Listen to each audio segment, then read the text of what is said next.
Saint-Esprit.com.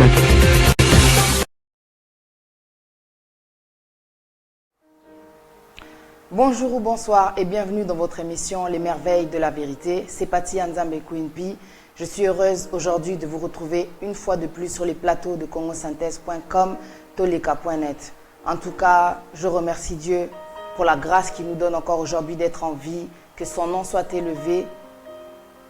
Nous devrions être dans la joie d'avoir un Dieu comme ça, d'avoir un Dieu grand, d'avoir un Dieu qui est puissant, d'avoir un Dieu qui s'appelle Alpha et Oméga, qui prend nos problèmes quand on n'y arrive pas, il est fini, il termine ça, il écrase ça. Que Dieu soit loué, que Dieu soit béni. Que Dieu soit béni parce qu'il a donné son Fils pour qu'on soit sauvé. Il a donné son Fils pour qu'on soit sauvé. Il est mort, il est ressuscité, il est parti, il reviendra nous chercher. Mon frère, ma soeur, es-tu prêt? Mon frère, ma soeur, es-tu prêt? Le thème d'aujourd'hui, je l'ai appelé « Jésus revient bientôt ». Je l'ai appelé « Jésus revient bientôt, es-tu prêt ?» Toute personne qui a l'Esprit de Dieu, un enfant de Dieu, est appelé à évangéliser et à rappeler le message que Dieu nous a montré à travers le fait qu'il a donné son Fils, qu'il est mort, il est ressuscité, il reviendra. Il reviendra, Jésus revient bientôt, es-tu prêt? Quand tu entends la phrase « Jésus revient bientôt », ne prends pas ça seulement pour un slogan. La parole de Dieu, ce n'est pas des slogans. La parole de Dieu, c'est la vérité, c'est le chemin, c'est la vie. La parole de Dieu. Jésus revient bientôt, es-tu prêt, mon frère, ma soeur, es-tu prête? Ne regarde pas ce qui se passe dans ce monde parce que tu te laisses distraire. Tu te laisses distraire, pardon. Les choses de ce monde peuvent t'aveugler, peuvent te faire oublier ton objectif, peuvent te faire oublier ta mission, peuvent te faire oublier la parole de Dieu. Peuvent te faire oublier l'évangile, peuvent te faire oublier le message, le but de la Bible, de te préparer pour la venue du Fils de Dieu. Jésus revient bientôt. Que fais-tu de ton temps? Que fais-tu de ton temps? Personne n'est parfait, mais chaque jour, il faut renouveler ses pensées parce que devant Dieu, ce Dieu qui est grand, qui est bon et qui chaque jour renouvelle sa bonté, te permet d'être pardonné, d'être sanctifié parce qu'il est le Dieu de miséricorde. Que fais-tu de ton temps? Ne te laisse pas distraire. Quand Jésus reviendra, on ne sait ni l'heure, ni le jour, ni le moment. La parole dit seulement qu'il reviendra comme un voleur. Es-tu prêt? Imagine maintenant que ça se passe maintenant. Que fais-tu de ton temps? Es-tu encore dans l'impudicité? Es-tu encore en train de voler? Es-tu encore avec le mari des gens? Es-tu encore dans la masturbation? Quel genre de vie fais-tu aujourd'hui qui te garantit que tu iras au paradis? Je ne suis pas là pour juger. Personne n'est parfait. Je ne suis pas là pour juger. Je suis un être humain. Personne n'est parfait. Parce qu'aujourd'hui, quand tu parles de Dieu, les gens prennent toujours des versets pour contre-attaquer. Oh, Dieu dit ne jugez point. La parole de Dieu le fait très bien. Ce n'est pas à moi de juger. Moi, je ne suis qu'un canal. Quand je parle comme ça, Dieu m'utilise pour toi, pour moi. Parce que je suis aussi un être humain. Mais par la grâce de Dieu qui a été racheté parce que j'ai accepté Jésus-Christ comme Seigneur et Sauveur. Et je sais que ses bontés se renouvellent chaque matin, que quand je me trouve devant lui et que je sais que j'ai péché, je sais que je suis sanctifié, je sais que je suis lavé de mes péchés grâce à la mort de Jésus sur la croix qui a été sanctifié pour que je sois libéré, qui est ressuscité, pour que je sois libéré de la condamnation, de la mort et du péché. Je suis sûr de mon Dieu, sa parole est la vérité. Toute personne qui a accepté Jésus-Christ comme Seigneur et Sauveur est sauvée, non? C'est le Sauveur. Quand tu l'acceptes, tu sais qu'il est en toi. Peu importe le péché, peu importe si tu tombes, tu sais que tu es sauvé. Prépare-toi, mon frère, ma soeur. Prépare-toi. Prépare-toi, prépare-toi. Quand tu as le Saint-Esprit, prépare-toi. Amène la sainteté dans ta vie.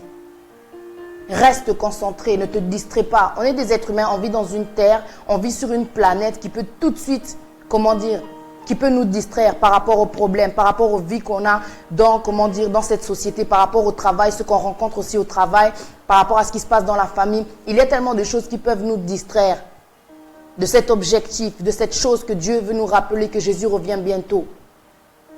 Comme je disais tout à l'heure, je ne suis pas là pour juger, parce que la parole de Dieu le fait très bien. Écoute Hébreux 4, verset 12.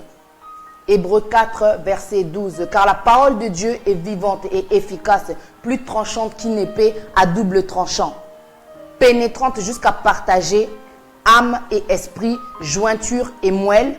Elle juge les sentiments et les pensées du cœur. La parole de Dieu le fait très bien. Je n'ai pas besoin de juger. Quand tu vas venir avec un verset pour dire que Dieu dit ne jugez point, c'est juste pour contre-attaquer parce que tu ne veux pas qu'on te rappelle que tu es encore dans le péché. C'est pour cela que je te demande, es-tu prêt? Que fais-tu de ton temps? Es-tu encore dans le péché ou tu essayes d'en sortir?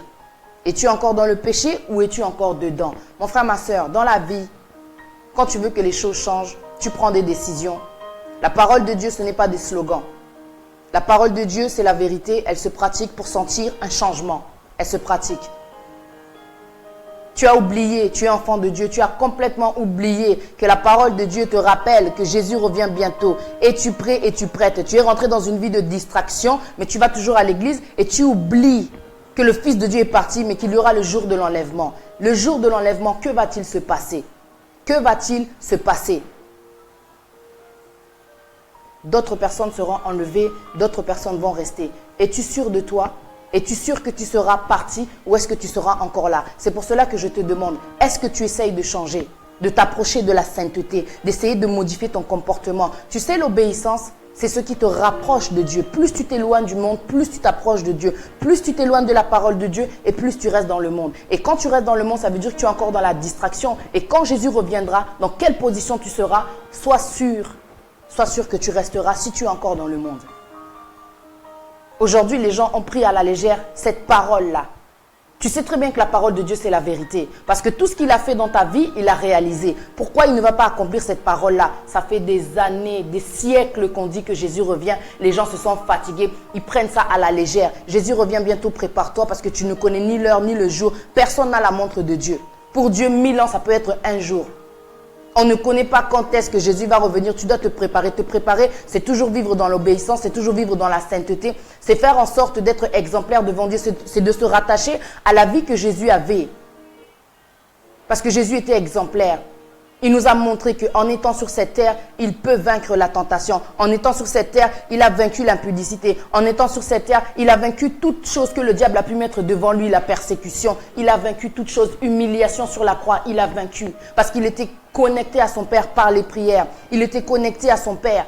Il faisait sa mission. Il prêchait la parole de Dieu. Il prêchait l'évangile. Il disait, je dois m'en aller. Je dois m'en aller, je m'en vais au Père, mais il reviendra pour enlever ses enfants. Qui es-tu, enfant de Dieu ou enfant du diable? La parole de Dieu, c'est la vérité. Cette parole-là, parce que les jours passent, les années passent, tu vois que Jésus ne revient pas, tu t'es lassé. Tu vas à l'église sans croire cette chose-là, donc tu es devenu un chrétien charnel. Tu as oublié que tu dois continuer à pratiquer, mon frère, ma soeur, tu dois continuer à pratiquer. Jésus revient bientôt. Ne prends pas ça à la légère. Quand tu fais une prière, que Dieu réalise ta prière, pourquoi il ne réaliserait pas cette parole? Parce que tu sais que la parole de Dieu s'accomplit toujours. Quand il dit une chose, la chose s'accomplit. Quand il dit une chose, la chose s'accomplit. Que la lumière soit, la lumière fut. C'est une référence parce que dès le départ, on sait que c'est avec la parole que Dieu a créé le monde. Tu ne peux pas douter sur la venue de Jésus. Tu ne peux pas douter, sinon tu vas rester. Tu ne peux pas faire semblant, sinon tu vas rester. Tu es dans le monde, tu resteras dans le monde quand Jésus reviendra. Tu resteras dans le monde. Mon frère, ma soeur, prépare-toi. Tu peux être jeune. Mais cela ne veut pas dire que tu ne seras pas prise. Beaucoup de jeunes de ton âge pratiquent la parole de Dieu parce qu'ils veulent être sauvés. Ils veulent être sauvés. Ils ne s'arrêtent pas sur des petits versets pour que ça leur serve de bouclier. Dieu a dit ne jugez point. La parole de Dieu le fait très bien. Elle te juge, la parole de Dieu. Elle te rappelle que la façon dans laquelle tu es en train de vivre là ne correspond pas à un enfant de Dieu. Ne pourra pas t'aider à partir là-haut. Ne pourra pas t'aider, ne va pas t'amener loin.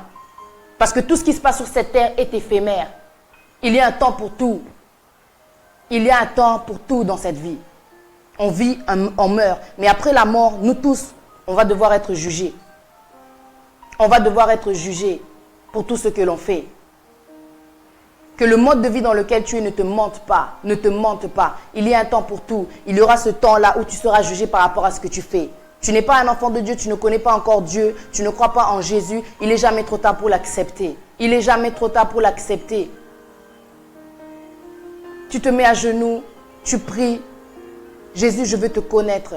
Jésus, je veux te connaître. Fais-toi connaître à moi. Et quand tu l'acceptes comme Seigneur et Sauveur, il s'agit de la foi.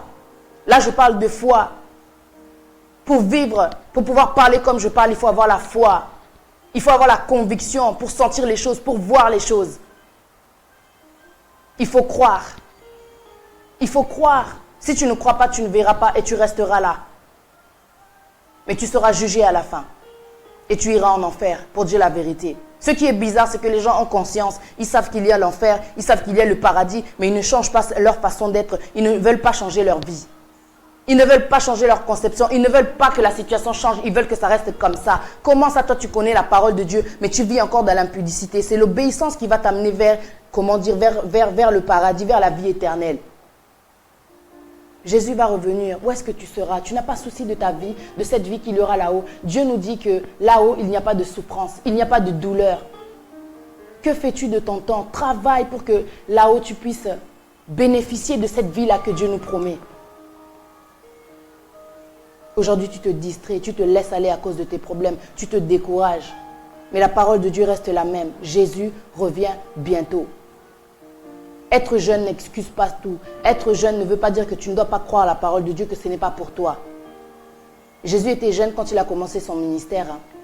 Quand il a commencé à s'intéresser, à rentrer en contact avec les gens pour connaître, pour pouvoir s'informer, se renseigner. À partir de 12 ans,